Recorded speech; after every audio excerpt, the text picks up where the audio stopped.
ধরুন আপনি একটি খেলনা কোম্পানিতে চাকরি করেন। আপনার কোম্পানি বাচ্চাদের খেলনা তৈরি করে। এখন আপনি একদিন দেখলেন, দিন শেষে আপনি ১০০টা খেলনা প্রোডাকশন করলেন এবং আপনার ম্যানেজার যখন আপনাকে বলল, "তুমি তো ১০০টা খেলনা বানালা, এর মধ্যে ডিফেক্টিভ খেলনা কয়টা বের করলা?" তখন আপনি আপনার কোয়ালিটি ম্যানেজারকে বললেন, "আজকে আমাকে ডিফেক্টিভ খেলনার একটা হিসাব দেন।" আপনার কোয়ালিটি ম্যানেজার বলল, "স্যার, ১০০টার মধ্যে আমার ১০টা খেলনা ছিল ডিফেক্টিভ।" ঠিক আছে? অর্থাৎ আপনার ১০০টার মধ্যে ১০টা খেলনা হচ্ছে ডিফেক্টিভ। এই ১০০টা খেলনাকে আমরা বলছি ১০০টা ইউনিট। ঠিক আছে? তাহলে দেখেন আপনার ১০০টার মধ্যে ১০০ ইউনিটের মধ্যে ডিফেক্ট হচ্ছে ১০টা। তাহলে একটা ইউনিটের মধ্যে আপনার ডিফেক্ট কয়টা? 10/100 অর্থাৎ 0.1। এইটাকে সিক্স সিগমার ভাষায় বলা হবে ডিপিইউ অর্থাৎ ডিফেক্ট পার ইউনিট। প্রতি ইউনিটের মধ্যে আপনার কয়টা ডিফেক্ট আছে।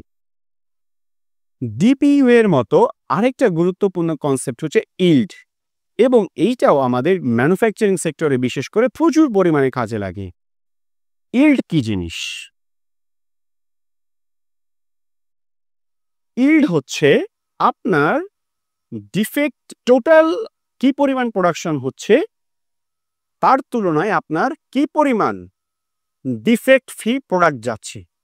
অর্থাৎ ধরেন আপনি ১০০টা খেলনার মধ্যে ১০টা খেলনায় আপনার ডিফেক্ট আছে। ওকে? সো আমরা বলেছিলাম আপনার জন্য ডিপিইউ হচ্ছে 0.1 যেহেতু ১০০টা ইউনিটের মধ্যে ১০টা, সো একটা ইউনিটের মধ্যে আপনার ডিফেক্ট হচ্ছে 0.1। কিন্তু যখন আমি বলবো ইল্ড অর্থাৎ আপনার ইল্ড কত, তখন আপনি কি বলবেন? আপনার ১০টা হচ্ছে ডিফেক্টিভ প্রোডাক্ট, তার মানে আপনার ভালো প্রোডাক্ট কয়টা? আপনি বলবেন ৯০টা। তার মানে আপনার ইল্ড হবে 90/100 অর্থাৎ 0.9, যেটাকে আমরা সাধারণত পার্সেন্টেজে প্রকাশ করি, এটা 90%। অর্থাৎ ইল্ড হচ্ছে আপনার টোটাল ভালো প্রোডাক্ট কয়টা আছে এবং টোটাল প্রোডাক্ট কয়টা, তার রেশিওটা হচ্ছে আপনার ইল্ড। হতে পারে আপনার কোনো একদিন, আমি ডিফারেন্ট একটা এক্সাম্পল দিচ্ছি। ধরেন আপনি একটা ফার্মাসিউটিক্যালসে জব করেন। আপনি কোনো একদিন মেডিসিন প্রোডাকশন করলেন। আপনি ফর এক্সাম্পল 520 পিস মেডিসিনের মধ্যে আপনার 43 পিস মেডিসিন হয়েছে ডিফেক্টিভ। তাহলে আপনার ইল্ড কত হবে? 43/520 ইন্টু 100%।